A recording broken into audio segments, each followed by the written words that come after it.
Hi guys!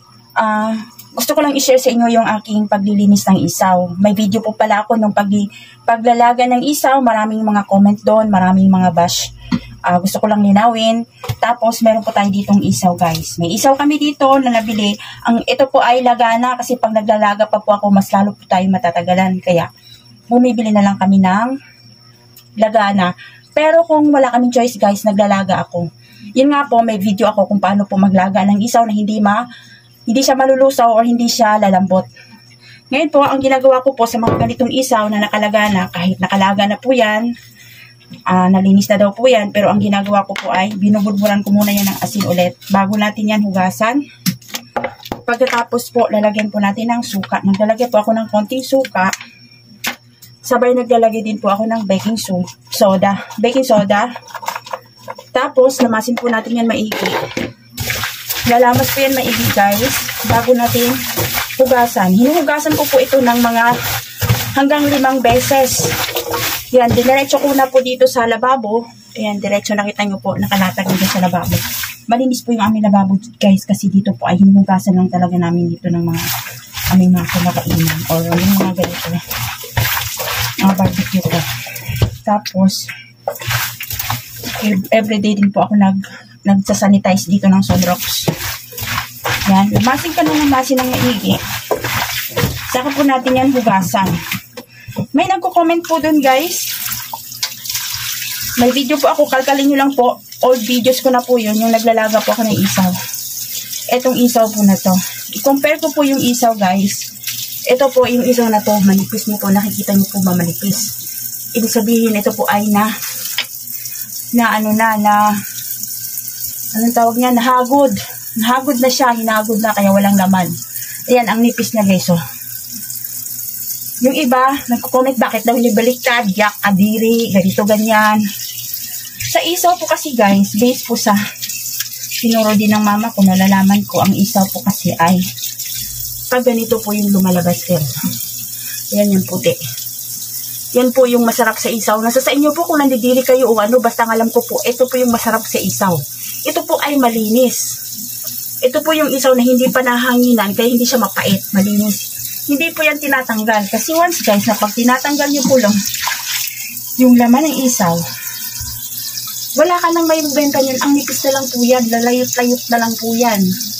Baliktarin mo pa. Ang binabaliktad ko lang po, yung madumi talaga. Or kung hindi na kaya yung maitim, itapo na lang po yun. Yung malapit na dun sa may labasan ng dumi niya. Hindi na po dapat sinasali yun. Dapat yung isaw lang, yung ano lang. Yung mga ganito. Yung ganyan. Ganyan, lumalabas po puti. Hindi na po yung inaalis kasi yan po yung malinamnam sa isaw. Ulitin ko po.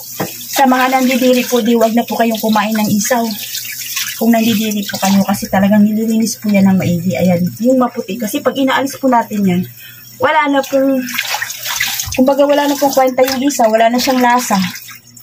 Yung isaw na lang. Sa mga nakakaalam po at nakaka-relate, alam po nila to na yung isaw po ay dapat, nasa sa inyo po kung gusto nyo baliktarin, pero nasubukan ko po kasi na binabaliktad ko yung isaw. Yan, hindi naman po siya madumi. Pero kung alam po natin yung malapit na dun sa iputan, aalisin, tatanggalin na lang po yun, itatapo na lang yun, hindi lang yun isasama. Yung isaw kasi talaga yun yung may lumalabas na puti, yun po yun talaga yung masarap. Ulitin ko po yun. Hindi po yan madumi. Hindi po yan madumi. Tapos, ayun, paulit-ulit po ako, pasensya na po kayo. Yan, hindi siya madumi. Hugasan lang natin ang hugasan ng maigi, kaya po nilalamas ko siya sa suka, asin at saka baking soda para maalis po yung lansa, yung dumi ng isaw. Pagkatapos po nun, yung marinate ko po nito, yung iba po kasi dinediretso paglaga at sabay diretso ng marinate. Akin po naglalaga po ako bago ko po yan imamarinate guys. Pagkatapos po ay doon sa marinate ko po, may suka pa po yun, may kalamansi, may bawang, lahat po na mga nilalagay ko, paminta, para maalis po talaga yung lansa ng isaw guys. Hindi po kami makapagbebenta ng ganito sa araw-araw. Hindi po ako nagbibiro. Hindi po ako nagsisinungaling guys. Nauubos po ito. Minsan kulang pa. Hindi po kami makakabenta ng isaw na 5 kilo sa loob ng isang araw. Ito po ay umaabot ng 200 to 300 sticks. Hindi po namin ito mapapaubos kung ito po ay mapait or madumi. Kasi once yung customer nakakatikim ng mapait or madumi, kung ano man yung natitikman nilang hindi masarap dyan, hindi na po yan babalik. Hindi na po yan babalik at bibili sa'yo. Kaya po, masasabi ko po, malinis po yung aking isaw or malinis yung pagkakagawa namin sa isaw. Depende po sa inyo kung paano itong proseso niyo. Sinishare ko po yung aking proseso. Marami po akong bash, marami pong naririnig. Minsan hindi ko na nga lang pinapansin. Dahil alam ko po sa sarili ko na malinis po yung aming isaw. Kasi ulitin ko po, itong 5 kilo na umaabot po ito ng 200 plastic. Minsan umabot na kami ng 300 sticks na isaw. Napapaubos po namin ito sa loob ng isang araw, guys. Kung ito po ay madumi, hindi na po sila bibili at hindi na po kami babalik-balikan ng aming customer. Marami pong nagsasabi na yung isaw namin, guys, ay hindi daw mapait ganito ganyan. Sa iba daw ganito ganyan. Hindi ko na lang pero alam ko po sa sarili na malinis po yung pagkakagawa ko sa isaw. Yan, i-drain ko lang po yan. Binuyang-yang or nilatag ko siya dyan na para malinisan talagang maigi.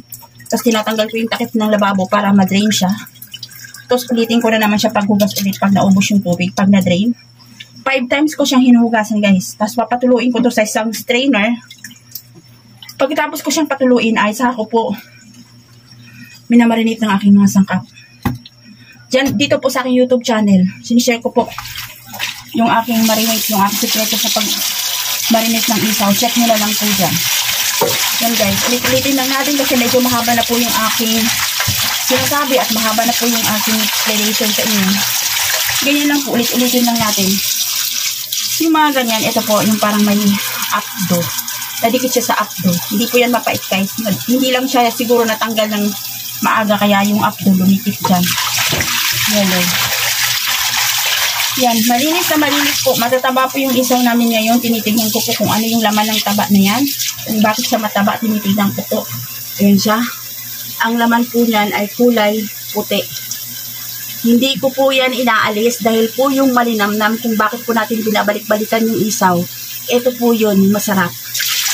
Sa isaw. Kahit po sa isaw ng baboy. Sa isaw ng baboy, hindi rin po tinatanggal ito. Itong puti na to. Kasi ito po yung malinamnam. Pag tinanggal po natin yan, wala na pong lasa yung isaw. Hindi na po siya masarap. Masasabi lang natin isaw siya ng baboy. Pero once natin tinanggal natin yung puti na yun, hindi na po siya malinamnam. O kung yung sa loob na yun, yellow or itim, mapait po yun. Yun po yung mapait, kaya po hindi binabaliktad. Sa mga masiselan po, sa inyo po kung gusto nyo baliktarin, pero sa akin po, hindi po talaga, hindi ko binabaliktad. Yung iba, pwera na lang yung iba pag sobrang dumi. Pero pag hindi na kaya, pinatapon ko na lang, inaalis ko na lang yung sobrang dumi na maitim or yellow or green ba yung naman sa loob ng isaw. Pinatapon ko na lang. Para walang pait yung isaw talaga. Hanggang dyan lang, guys. Ano yung pagkatapos nito, pangatlong hugas ko na to. I-drain ko muna. Ulit-ulitin ko lang po. Ulit-ulitin lang natin pag ganito. Yung ginagawa ko, yung kung sa planggana naman, ulit-ulitin lang po natin hugasan ng 5 beses. Yan, 5 beses ko yung hugasan ng ganyan. Pagkatapos po nito ay patuluin natin ulit. Yan lang. Hanggang dito lang, guys. Yan. Shoutout sa aking mga basher dyan, sa mga nagbabasa. Paggagawa ko ng isaw, nasa sa inyo po. Nagbibigay lang po ako sa inyo ng idea kung paano po gawin. Pero nasa sa inyo po kung ano pong gusto nyo. Yan lang po, pinaliwanag ko sa inyo. Ulitin ko po, hindi po kami makakaubos ng isaw kung madumi po yung aming binibenta. Hindi po kami makakaubos ng 5 kilo or 6 kilos sa isang araw kung madumi po ito. Yan, peace po tayo. Maraming salamat.